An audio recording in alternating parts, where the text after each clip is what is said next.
This is going to be a beautiful brow makeover because she's got very little hair, which so many of us have or don't have.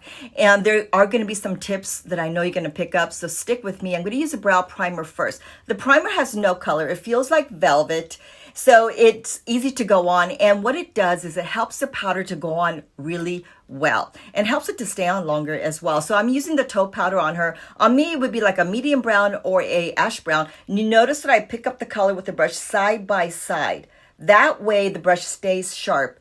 You want to make sure that you measure first up in the front. You notice that she doesn't have much hair up in the front. So middle of the nostril, 90-degree angle. This is how far the brow should come in, but I'm going further in to be realistic. You don't want to go that far out where it's supposed to be because then it's going to look too filled in. The front's going to be too dark. Notice that I do the outline.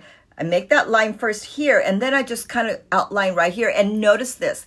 I want you to notice that I'm raising the brush up, because the brush is going right at the base here and I'm going up. The reason is that you're covering the inside of the eyebrows. Remember, there's that primer inside, so it's helping the powder just to pick up. Now I'm getting the darker side of the powder. The darker side is going to allow me to go a little bit darker, of course. And the ends here, the measurement, side of the nose, right here, and then the corner of the eye. This is how long the brows should be, but I like to go a little bit shorter, because if you're more on the mature side, you want a little bit of that lift. So I'm just going a tiny bit outside, so you want that lift, of course. And this is where I want the color to be a little bit darker, which is why I grab the darker side of the powder. I always brush the hair down if you have a little bit of hair left, which most of us do, but it's very fine, right? This is where you want to go a little bit higher. Because right here, this is where we kind of recede and go down the skin as we age. So you want that lift, right? So that's why you want to go a little bit higher with that measurement. That's why you want to do that measurement, middle of the nostril, over the iris right here, in an angle. So right up in the front, I'm just going back and forth inside the guideline, the outline that is.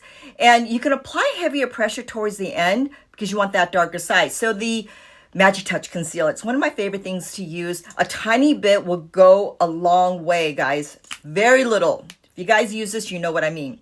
So as you can see, as I'm doing this on the model, you can see the eyebrows so much better, right? This is why I know most of us can do, right? Because it creates a polished, beautiful look. Look at this gorgeous before and after.